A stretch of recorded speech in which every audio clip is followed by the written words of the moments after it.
Olá pessoas, tudo bem com vocês? Meu nome é Gabriel e hoje eu gostaria de apresentar o meu trabalho que fala um pouquinho sobre arte e política, mais especificadamente sobre Dom Helder Câmara. Então espero que vocês gostem desse meu vídeo. Biografia de Dom Helder Câmara. Dom Helder Câmara nasceu em Fortaleza no dia 7 de fevereiro de 1909. Ele foi o 10º filho de João Eduardo Torres, um jornalista, crítico teatral e funcionário de uma firma comercial, e também filho da professora Adelaide Pessoa Câmara, que desde muito cedo Dom Helder Câmara apresentou seu desejo de um dia se tornar um futuro padre. Formação e presbiterato. O jovem Helder Câmara ingressou no seminário diocesano no ano de 1923, no seminário da Prainha, que era comandada, entre aspas, pelos padres lazaristas.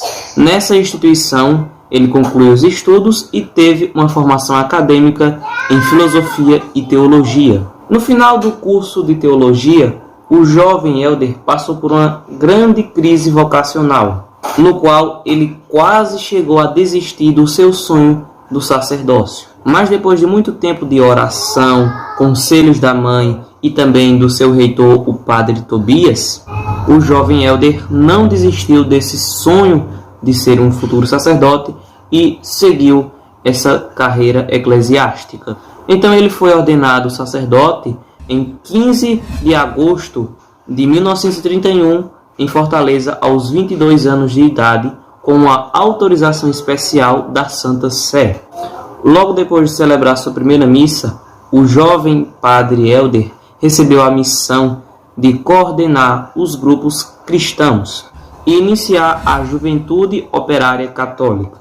Em outubro do mesmo ano, foi fundado por Severino Sombra a Legião Cearense do Trabalho, que contou com pouco menos que 15.000 inscritos. A Legião acreditava que era necessária combater o individualismo. Essa legião também se declarava anticapitalista, antiburguesa e anticomunista. No mesmo ano, o padre Helder organizou a JOC, segundo a orientação ideológica da legião, reunindo mais ou menos aí 2.000 rapazes. Em 1933, o padre Helder fundou a Sindicalização Operária Feminina Católica, que congregava as passadeiras, lavadeiras e empregadas domésticas, realizando não somente a sindicalização das mulheres, mas também dando aulas sobre religiosidade e também sobre vários outros temas, inclusive a política. O padre Helder buscava também fazer com que a igreja pudesse aumentar suas obras e caridades pela região do Nordeste. Ele organizou congressos estaduais de educação, manifestações populares, deu aulas de pedagogia e muitas outras coisas. E tendo em vista, claro, que a Igreja Católica estava espalhando pelo país escolas confessionais. Em 7 de fevereiro de 1934, aconteceu a Conferência Nacional de Educação em Fortaleza, e o padre Helder foi o 3º conferencista, defendendo sempre a religiosidade, o ensino do catolicismo nas escolas. Ele se opôs duramente às ideias de Edgar Susequinde de Mendonça, a qual chamou de, abre aspas, representante do bolchevismo, fecha aspas. No dia seguinte, Susequinde se dispôs a um conflito com o padre Helder e criando assim atritos com a Igreja Católica. Ao pôr do sol, um grupo manifestante se encontrou com Susequinde e esse mesmo foi agredido. No mesmo ano de 1934, o padre Helder fez uma viagem por todas as cidades do Ceará, sustentando a lista de candidatos aprovados pela Igreja Católica e meio que mostrando ali para os candidatos: olha, os católicos vão votar em você, viu? Dos 11 deputados federais eleitos, 7 pertenciam à Liga Eleitoral Católica. E dos 30 deputados estaduais, 17 pertenciam à Liga Eleitoral Católica. Ele foi nomeado diretor do Departamento de Educação do Ceará, atual Secretaria de Educação. E ele pediu demissão logo após uma grande e violenta repressão do governo para com manifestantes integralistas. E esses manifestantes estavam em apoio ao bispo de Sobral, 5 meses depois de ele assumir esse cargo. Então, após o padre Helder ter pedido demissão, esse cargo que ele havia assumido, ele foi para o Rio de Janeiro. O padre Helder teve como diretor espiritual o padre Leonel França, o criador da primeira universidade católica, a Pontifícia Universidade Católica, criada no Rio de Janeiro. Em 1939, o padre Helder, por autorização do então presidente Getúlio Vargas, o cargo de chefe da seção do Instituto de Pesquisas Educacionais, da Secretaria-Geral da Educação e também da Secretaria-Geral de Cultura. No período pós-guerra, fundou a Comissão Nacional Católica de Imigração para dar um apoio aos refugiados. Episcopado de Dom Helder Câmara.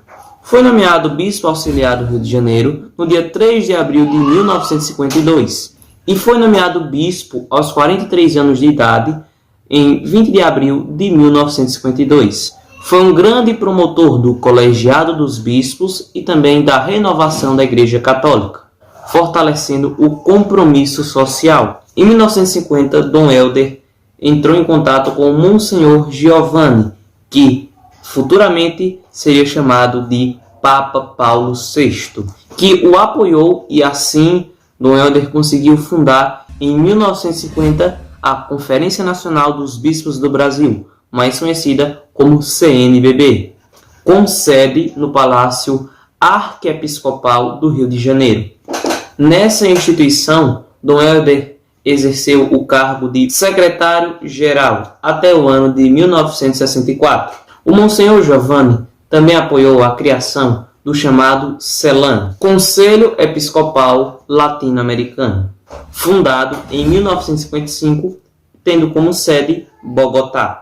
A fundação ocorreu na primeira Conferência Geral do Episcopado Latino-Americano, realizado no Rio de Janeiro, tendo como Dom Helder o articulador. Sua capacidade de articulação tornou realidade o 35º Congresso Eucarístico, realizado em 1955 no Rio de Janeiro, contendo a presença de vários bispos e cardeais do mundo inteiro. Em 1956, Dom Helder Câmara fundou a Cruzada de São Sebastião, com a finalidade de dar moradia aos favelados. Desta primeira iniciativa, outros projetos também começaram a acontecer. Em 1959, Dom Helder fundou o Banco da Providência, com a finalidade de ajudar as pessoas que têm poucas condições financeiras, condições de moradia. Diante das posições sociopolíticas de Dom Helder, tornou-se difícil a permanência dele no Rio de Janeiro, arcebispo de Olinda e Recife. No dia 12 de março de 1964, Dom Helder foi designado para ser arcebispo de Recife e Olinda, e ele exerceu o cargo de arcebispo até o dia 2 de abril de 1985. Instituiu um governo colegiado nesta diocese, dividida em setores pastorais. Criou o Banco da Providência, a Comissão de Justiça e também o movimento Encontro de Irmãos, a luta de Dom Helder contra a ditadura militar. Dom Helder estabeleceu uma clara resistência ao regime militar. Tornou-se um líder contra o autoritarismo e defendia sempre os direitos humanos. Incansavelmente, Dom Helder utilizava os meios de comunicação para pregar contra tudo aquilo que estava acontecendo no Brasil. Quantas vezes eu celebro em áreas de miséria e o meu povo canta: o Senhor é meu pastor, nada me há de faltar. Eu olho, está faltando é tudo.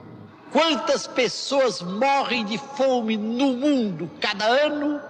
É uma coisa tenebrosa. E muitas vezes quem não morre depois de 3, 4 anos de fome na primeira infância, fica marcado para o resto da vida. Ele foi muito perseguido por vários militares, sendo até mesmo chamado de comunista e também chamado de arcebispo vermelho. É tanto que proibiram que Dom Helder pudesse falar nos meios de comunicação ou que algum meio de comunicação fizesse alguma referência a ele. Dom Helder fez viagens para o exterior, onde denunciava aquilo que acontecia ao Brasil e também esse ataque contra os direitos humanos. Ele foi um grande defensor de não violência ativa. E em 15 de julho de 1985, passou o comando para Dom José Cardoso, que seria, assim, o arcebispo da Arquidiocese de Recife e Olinda. Mas claro que Dom Helder continuou a viver no Recife. Seu primeiro título veio em 1969, do doutor honoris da Universidade de Saint Louis, nos Estados Unidos. Ele recebeu mais de 32 títulos, vindo da Alemanha, daqui do Brasil, da Bélgica, Argentina e tantos outros países. Dom Helder foi intitulado como um cidadão honorário de 28 cidades brasileiras e também em cidades da França e da Suíça. Recebeu também o Prêmio Martin Luther King nos Estados Unidos e também o Prêmio Popular da Paz, além de muitos outros. Foi o segundo mais votado como brasileiro do século na categoria Religião, pela revista Isto É. Prêmio Dom Helder Câmara de Imprensa. O Prêmio Dom Helder Câmara de Imprensa foi instituído pela Assessoria de Imprensa da Conferência Nacional dos Bispos do Brasil, a CNBB, em 2002, por ocasião dos 50 anos da fundação da CNBB.